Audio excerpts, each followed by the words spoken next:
Hello everyone. Sorry about the darkness. It's just when I'm filming, I need to get a better schedule. But I heard a news headline today that said two 12-year-old boys in Wolverhampton had been convicted of murder of a 19-year-old man.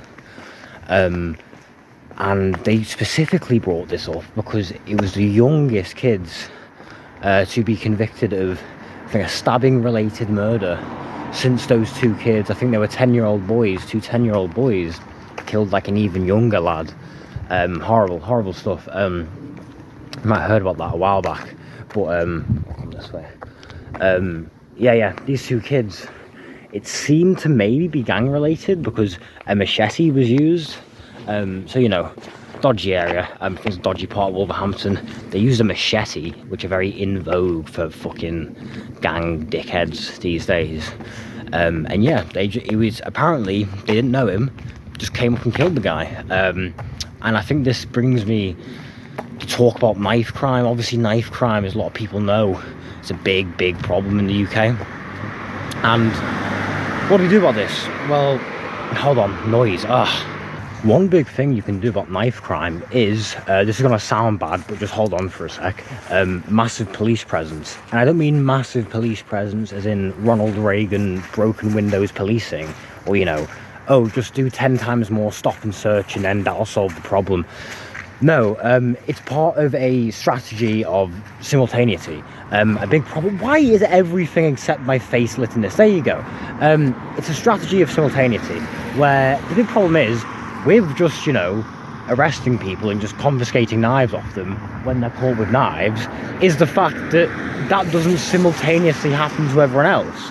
It sounds a bit weird, but think about it.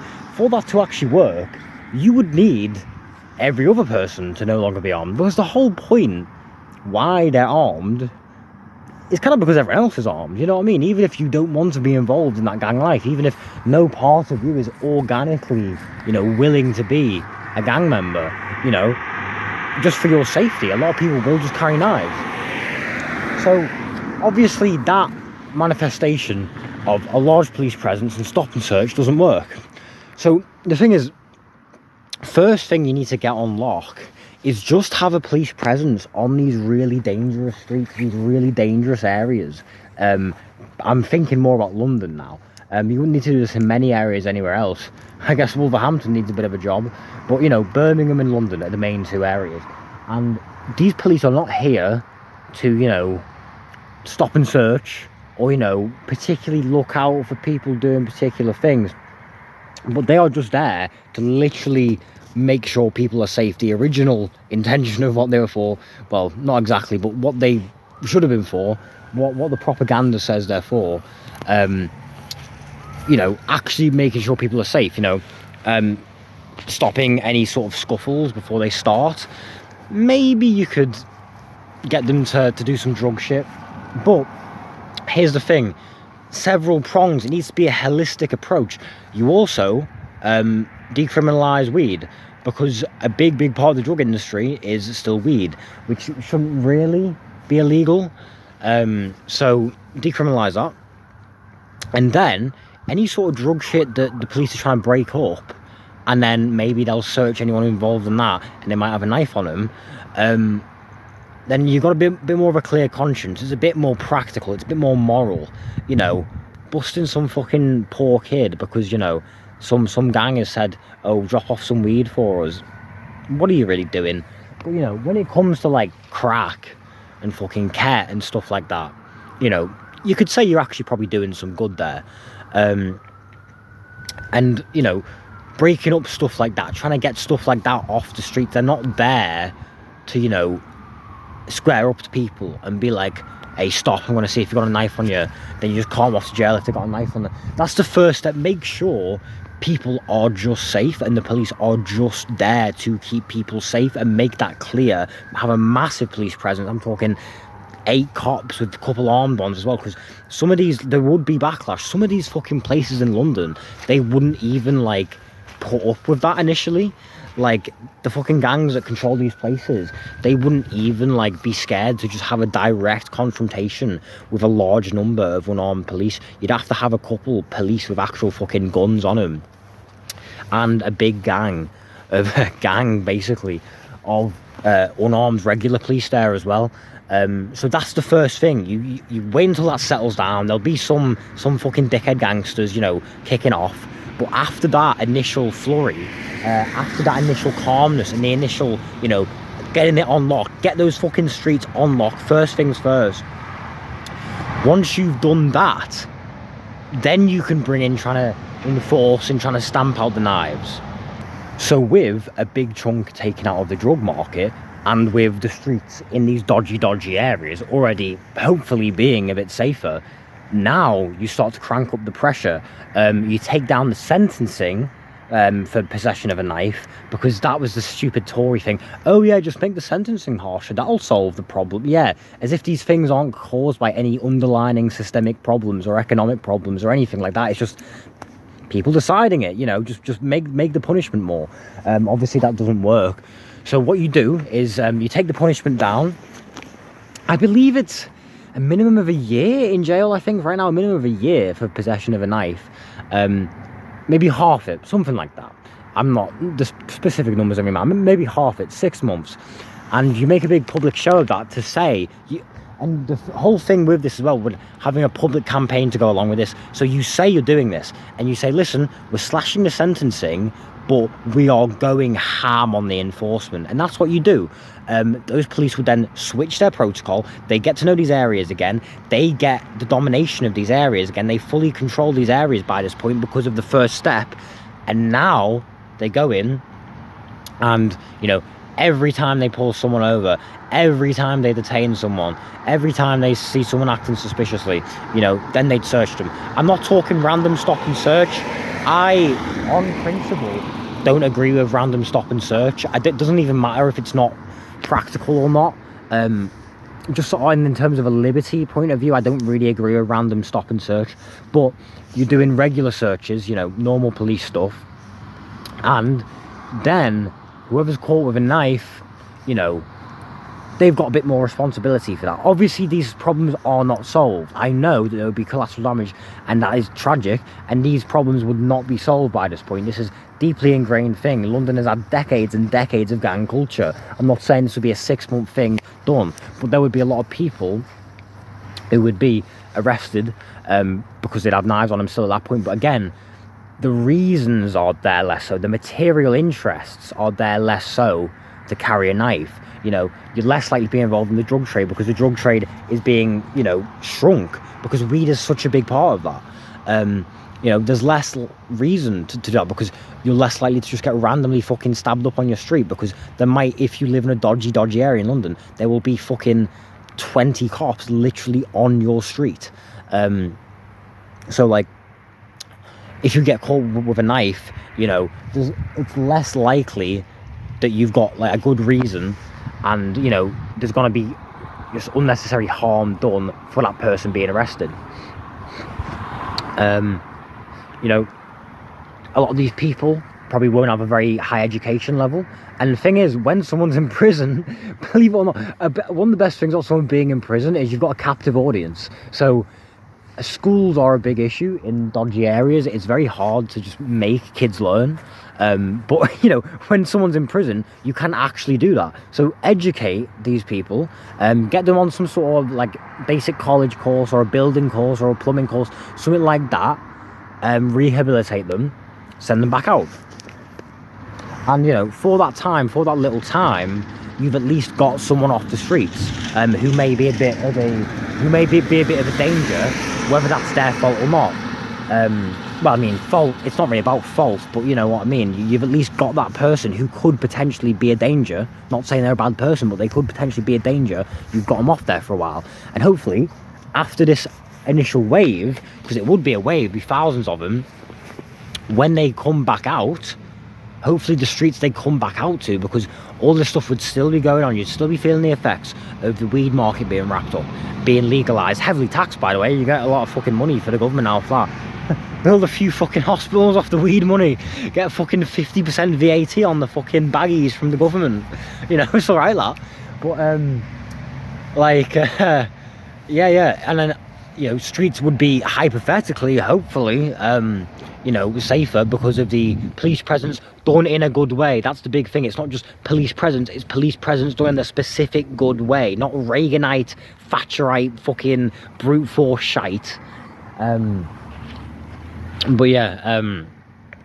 Hopefully the streets they'd come out to would be safer. Speaking of education, that's another big thing. Kids not being safe or feeling safe to go to school. A lot of kids in these bad areas, especially if they're a little bit different or they've been marked or they've said the wrong thing, can't really leave the houses. They feel scared to go to school, especially, if everyone knows where the school is, you can just intercept someone. But something that I saw, an advocate for a London charity that tries to help kids not get into gangs, a big thing he said was emergency transport, safe emergency transport to get vulnerable kids to school. And I feel like this could be done with all kids, not necessarily just vulnerable kids. Obviously, you'd save a bit of money if you just focused on the most vulnerable kids. But hypothetically, if you could afford it, this would be a good idea for all kids to have some sort of free minibus service to take them to school. A lot of these kids in London, their families don't have cars, or their families are working or whatever. So if there was just some sort of minivan or something, subtly done, not branded on the side, so you're not attracting attention, no one's gonna bully them, or they are still, but you lessen the bullying, you lessen the attention and possible attacks, and potentially you even have a couple of security on there, and it's sad, but that is kind of the point a lot of it's getting to. Security with, stab-proof vest, stab-proof armour, whatever. Obviously no weapons or whatever, because it's basically a school bus. But, security, adults there to, sort of chaperone these kids to school. Because, again, you're actually addressing the underlying issue there. That kid is not going to, have very little opportunities. They're going to have something to wish for, something that they can hope for outside of the local gang. They don't.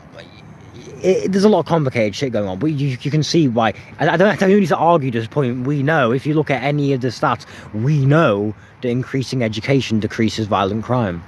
Another big thing is bringing back cheap community centres. I don't know if any of yous are, boomers like me in your 20s, but unless you're a particularly young kid, you'll probably remember that there used to be a lot of little community centres around in England, where I don't really see how they spend that much money, but maybe it's property shit, maybe there's weird Tory property finagling going on to get a bit of money out of it, but there was basically a lot of community centres around. They're basically kind of halls, village halls, function rooms. They just had a pool table, I don't know, I never really spent much time, a little bit before my time, to be honest. I don't want to make anyone feel old, but I was never a teenager when these were a big thing. But, snooker table, some games, maybe they'd have an Xbox or whatever, maybe, a little kitchen or something, some books, learning materials, just a place for, kids to hang out. And, they wouldn't be, racing to go there. That's not what it's for. It's not a big event. It's not a big fun thing, but it's just a space. It's just a space where kids can hang out. It's that simple. And generally, stats back this up as well. Not as much as education, because that's just a staple. Everyone knows that. There's so much research on that. But it's thought, and for pretty apparent reasons, that just giving kids and young people a space to go, youth clubs, I meant to say. I don't know if community centre is the right word. I think I meant youth clubs. Yeah, youth clubs. Doing this for them is, it definitely decreases. Well, doing this for them will almost definitely decrease their chances of getting in a gang. And, if they're already in a gang, or if they've already got a criminal record, will decrease their chances of offending again. Because, it sounds kind of silly where it's I've got somewhere to hang out, so I'm not going to stab someone. But it's not really like that. It's a lot more complex than that. These things go on for years. People live for years, believe it or not. And these things build and build and build. If you get a kid in a community centre when they're 12, they're not going to be hanging around on the street. There'll probably be a couple adults around. There probably might be a little bit of CCTV around. They're not out there on the streets, dealing already. You know what I mean? And, they're going to school, a lot of the kids in their class maybe have a little bit, starting to pick up a little bit of an interest in school. They want to do this, want to do that. It's not just the only thing you've got is the gang, because these things snowball. It starts when they're young. It snowballs and snowballs and snowballs until you've got a fucking 17-year-old roadman who's hard as nails, and you know, you probably can't change him. It's probably too late at that point to change him. But if you get them young, you stop that stuff escalating, you stop it snowballing. And again, I said some things there about, like, you know, Xbox, snooker table, whatever, but you can do this in cheap, shitty ways, because kids, like poor fucking kids, they're not asking for much, you know. I mean, you don't need to have like a fucking PS5 just right there, because obviously shit's gonna get smashed up, you know. There's a rough area, stuff did get smashed up a lot, but like, you know, be creative about it, be entrepreneur, you know, a little bit, it sounds silly, but a little bit of arts and crafts, think about it, you know. Maybe have a thing where it's built in perspex, I mean, it's in the wall, and it's slotted in with loads of perspex, thick 2-inch perspex, you know. You get special controllers or whatever, and they're specially resistant, you know. Have like plastic or very flimsy wood or like foam pool cues so you can't bash them over the head. That was a really common thing. They had regular wooden pool cues in these youth clubs, and I was like, don't know why don't know why you're giving them pool cues for. Maybe that's one of the reasons they shut down, but give them a foam pool cue and chain it to the table, you know what I mean? Just like stuff, like, just be creative about it. You can give people, especially young kids, things to do like that doesn't cost a lot if you just think. And it's like, especially if you don't pussy about it, because a lot of the stuff that gets you is property. To be fair, you know, the council, in the way they do things now, the council might be like, oh, please let us rent this property, or can we please buy this property off you? But like, no, there just will be a lot of council properties around there that haven't been sold off yet. That's a big problem. A lot of them got sold off. There'll be a lot of council properties around that you can just use. Or, you know, you could just force a company that has dual use, uses a dual use property, or they're in, you know, or they're in partnership with the local authority. If you basically run that building anyway, they could just say, we are using this. They could just say it, but they don't. It's because it's run by Tories and, you know, Labour, who are, you know, not much better than Tories. They do that pussy shit where it's like, oh, can we take out a mortgage on this building, please, so kids can play pool? No, just fucking use the building.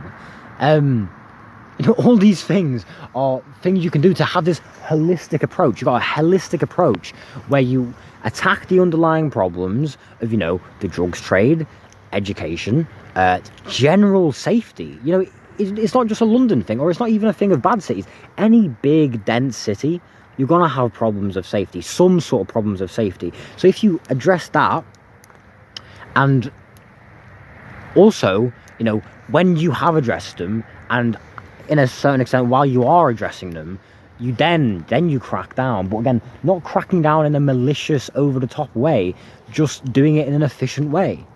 That is what I believe would be, you know, a winning combination. Obviously, there'll be a couple of other things, but those are just a few of the things, maybe half of the ideas that I have that I think would be a winning combination, where you take a general, broad, holistic approach to solving this problem by attacking the underlying causes and factors, and then you go to the front end, then you go to the surface level. After you've attacked the underlying factors, then you start, you know, sweep cleaning up the streets, as they say. But then you actually would be cleaning up the streets. You wouldn't just be arresting people for not really much gain. So yeah, thanks for watching if you somehow made it this far. Sorry about darkness again. I guess it looks kind of nice. Looks like I'm just in some sort of like ethereal space. Kind of. It's just dark. My face is pretty well lit. I'm under one of those amber, old-fashioned amber street lights. It gives me a nice hue, a nice warm glow. And there's just the abyss behind me. It's a nice backdrop. But yeah, if you somehow made it this far, thank you. Tune in next time. Bye-bye. Try and have a good night. Bye-bye.